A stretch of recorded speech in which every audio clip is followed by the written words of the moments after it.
Ya halo Sobat Nubar, kembali di channel YouTube Nubar Pro bersama saya Aan Inha dan Kang DJ tentunya dalam acara Menulis Bareng DJ, menulis semudah update status.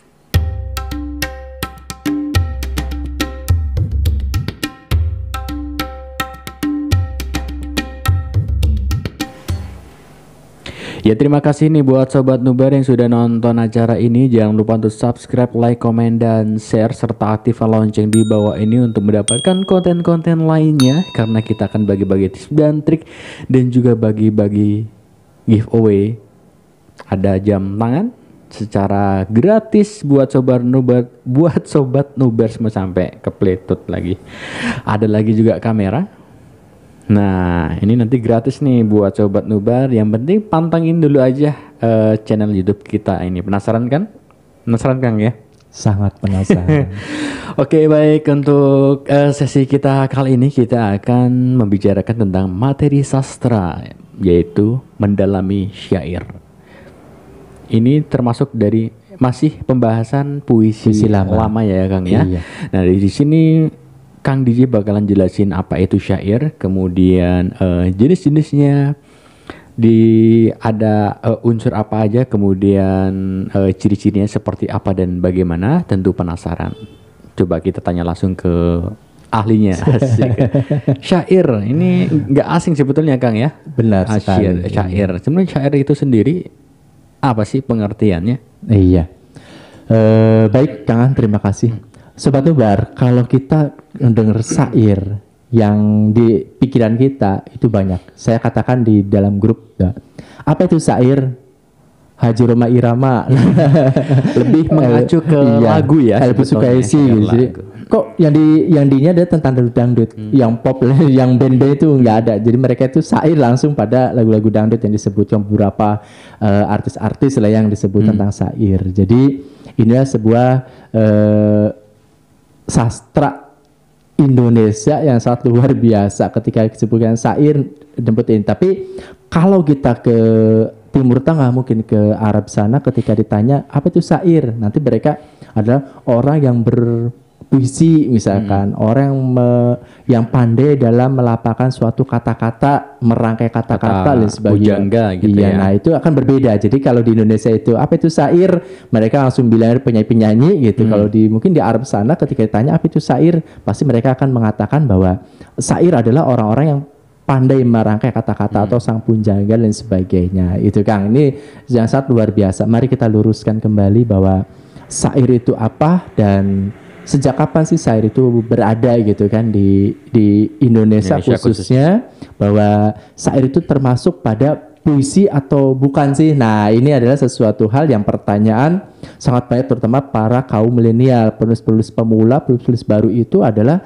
penulis-penulis yang dia belum kenal bahwa syair bagian dari puisi lama. Itu yang mereka kenal, syair adalah orang yang menulis lagu. Nah, ini yang paling banyak dipahami oleh mereka. Baik, kita akan kupas bagaimana syair dari mulai ciri-cirinya seperti apa syair itu. Yuk kita bedah. Kata syair ini berasal dari bahasa Arab jelas. Karena di Arab sana adalah zaman-zamannya dari mulai para nabi-nabi terdahulu, itu banyak sekali orang-orang pedagang yang datang ke suatu negeri, ke suatu tempat, itu ada yang dengan dihibur dengan syair-syair. Itu bukan dengan hiburan gendang musik dan sebagainya, tapi dengan syair-syair. Karena bagi orang sudah pandai bersyair, maka dia akan naik derajatnya, punya level tertinggi. Jadi dia punya kedudukan tersendiri tuh Kang. Jadinya satu luar biasa syair bagi di Arab sana yang dulunya itu. Ya? Iya, makanya di sini adalah syair dari bahasa Arab. Itu syur. Nah, apa itu syur itu? Syur itu adalah perasaan. Nah, ini jadi syair ini adalah segala sesuatu yang keluar dari mulutnya, suatu perkataan menggunakan perasaan atau bahasa hati, itu kan. Makanya indah-indah. Makanya kata orang dianggap bahwa kitab suci adalah beberapa rangkaian dari syair-syair. Itu bisa jadi seperti itu, karena kitab suci itulah suatu bahasa yang sangat indah. Itu bahasanya sangat luar biasa. Itu tidak ada bahasa manapun yang seindah bahasa kitab suci. Terutama saya, karena saya muslim ya, saya memahami kitab suci saya selaku muslim. Ambil contoh ya Kang.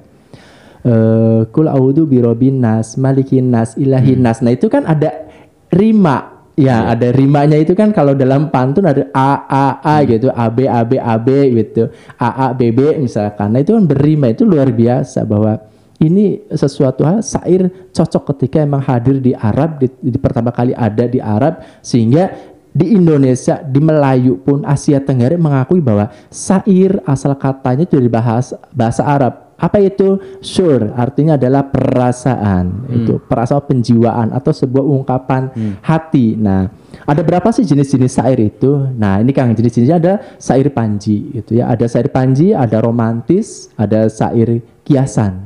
Ada kiasan, ada sejarah, dan juga ada agama. Yang biasa di kita itu adalah romantis kebanyakan, syair yang didendangkan atau yang dilanggamkan itulah syair-syair romantis, dan syair agama ada. Tapi kalau yang kayak panji terus kiasan dan sebagainya itu masih kurang masih kurang diminati lah seperti itu. Nah, yuk kita lihat dalam unsur intrinstiknya seperti apa sih kalau sebuah syair tersebut. Nah, ini Sobat Nubar, unsurnya adalah di sini ada intrinsiknya, itu adalah yang pertama ada tema, Kang. Nih, tema jelas. Dia harus, kalau dia mengungkap tentang masalah tema romantis, otomatis dari awal sampai akhir dia tentang romantis. Kalau tentang kebudayaan, dia tetap tentang budaya. Kalau dia mengupas tentang masalah agama, maka dia tetap di agama. Itu tema. Itu tema yang paling penting. Yang kedua ada perasaan. Nah, ketika menghubungkan tema pada suatu ungkapan, luapan isi hati, perasaan, bagaimana caranya perasaannya sehingga dia sampai pada apa? Sampai pada kaitan pada suatu tema. Ketika perasaan dia yang diungkapkan itu tidak sesuai dengan tema, maka ya ini bukan satu keterkaitan. Artinya apa? Di unsur intrinsik tersebut adalah bahwa itu sebuah tema mengungkapkan jati diri si penyair tersebut. Ya, ambil contoh misalkan, kalau kita dalam suatu kajian agama, itu kalau di saya biasa ada kajian Sabtu pagi itu misalkan agama. Jadi di sana itu disebutkan di awal si penceramah ini ya, temanya tentang orang tua. Nah, dia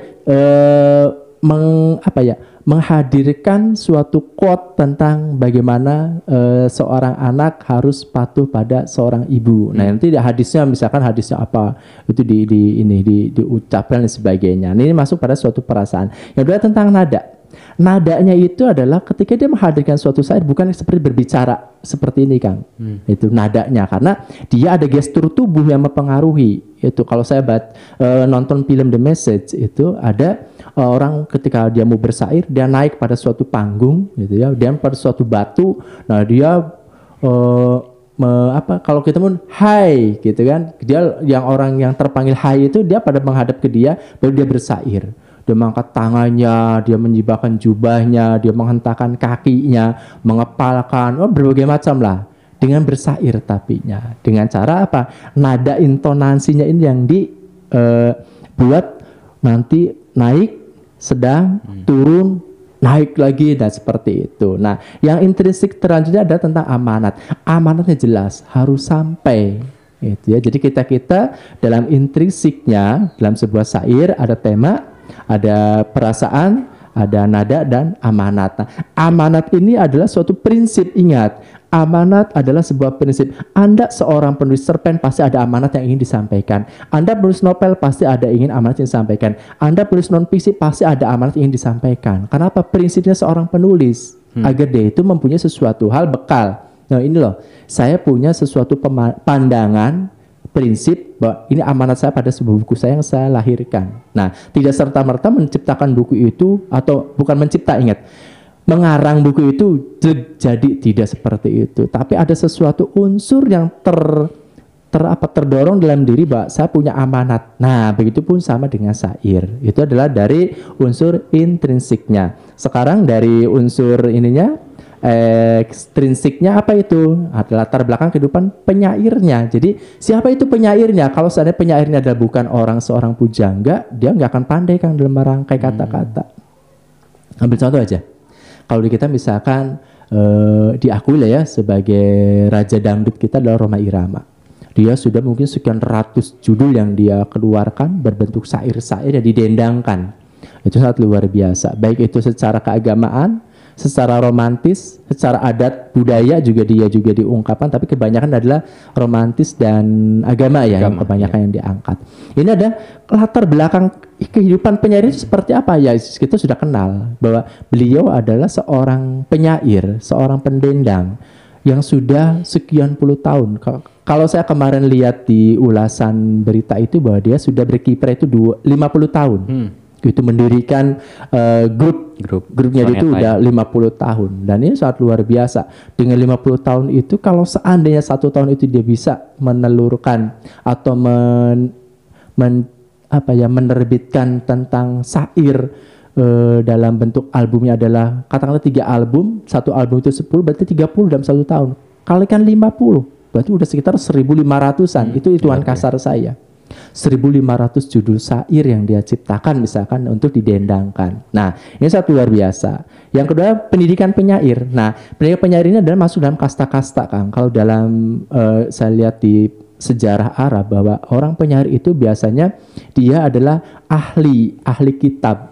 Jadi orang-orang yang mempelajari suatu kitab. Nah, misalkan dia di Pondok Anu, misalkan dia belajar kitab dari siapa sehingga dia menghasilkan suatu syair-syair. Karena gini, syair-syair itu yang saya pernah baca atau saya pernah tonton itu bahwa antara syair Syria dengan Turki berbeda, antara syair Turki dengan misalkan dengan Mesir itu berbeda. Berbeda, Kang. Dari mulai dia gestur tubuhnya, penyampaian, kalau bahasa udah jelas berbeda kalau bahasa. Tapi ini ada suatu beda adalah dia mungkin kalau dalam dalam berpuisi kita ada dalam satu bait misalkan hanya 5 baris terdiri dari misalkan 3 bait berarti 15 baris misalkan. Mungkin seperti itu. Atau kalau kita dalam berpuisinya puisi modern lipat dus berarti 5 4 3 2 1 misalkannya aturan-aturan. Nah, sama seperti orang penyair juga di sana adalah latar pendidikan penyair ini diakui, Kang, dipertanyakan dia siapa sih orangnya. Ketika latar pendidikan dia itu diakui dari keturunan dari mananya, maka dia menjadikan seorang yang penyair yang sangat luar biasa. Nah, kalau dalam dunia Banjar, kita gabung di Banjar. Di Banjar ini adalah ada suatu syair madihin. Nah, madihin ini ketika dia menyairkan atau membawakan sebuah madihin, namanya madihin adalah pemadihin.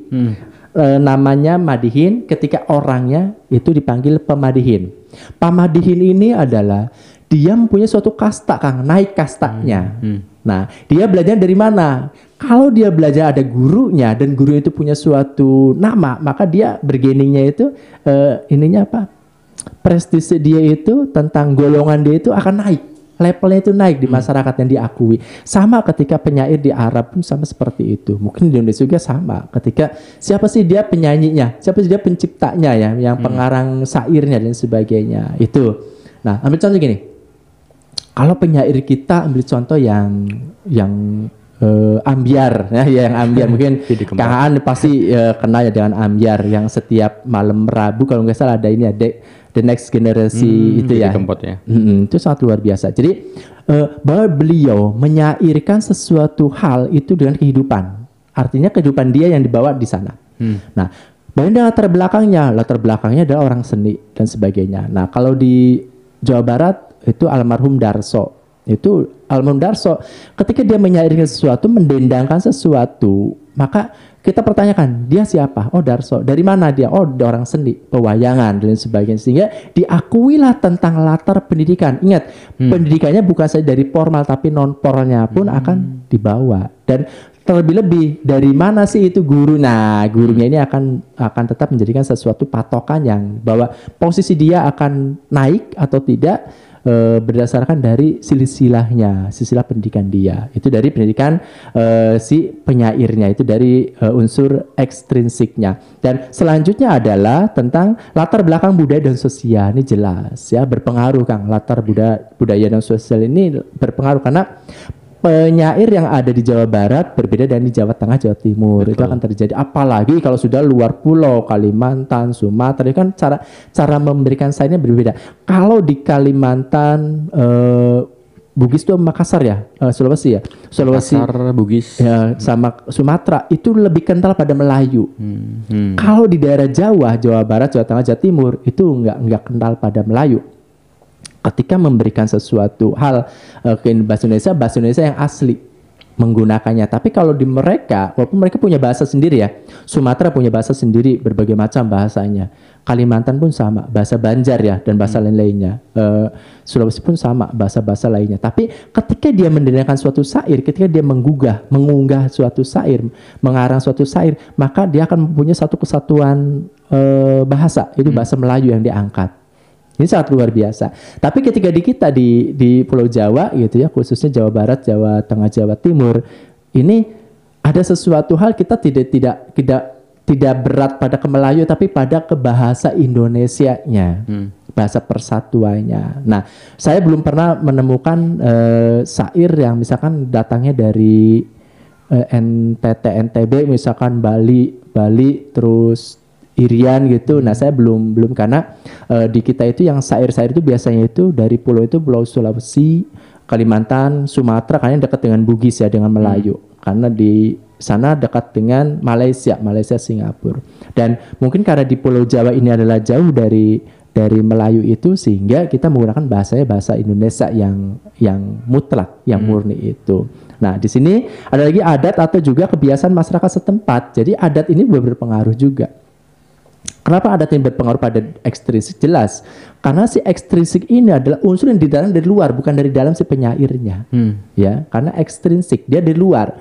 Adatnya adat apa dia? Oh, adatnya dia adat Jawa misalkan. Dia ketika datang ke suatu daerahnya, daerah Kalimantan, ya dia akan berbeda jauh. Begitupun sebaliknya, ketika dari Kalimantan dia menyairkan kedatangnya ke Jawa, ya akan berbeda juga. Nah, ini tentang adat juga. Adat istiadat atau kebiasaan masyarakat setempat itu berpengaruh pada itu. Ambil contoh adalah ketika tadi saya katakan yang di Timur Tengah, yang di Arab, antara penyair dari Syria itu berbeda dengan Turki, berbeda dengan Mesir, berbeda dengan yang lain-lainnya. Karena apa? Mereka punya adat tersendiri kok. Mereka punya kebiasaan masyarakat sendiri yang dimana itu akan melekat pada kehidupannya, dibawa keluar. Nah, keluar pada daerahnya. Itu kan yang paling berpengaruh besar pada seorang penyair.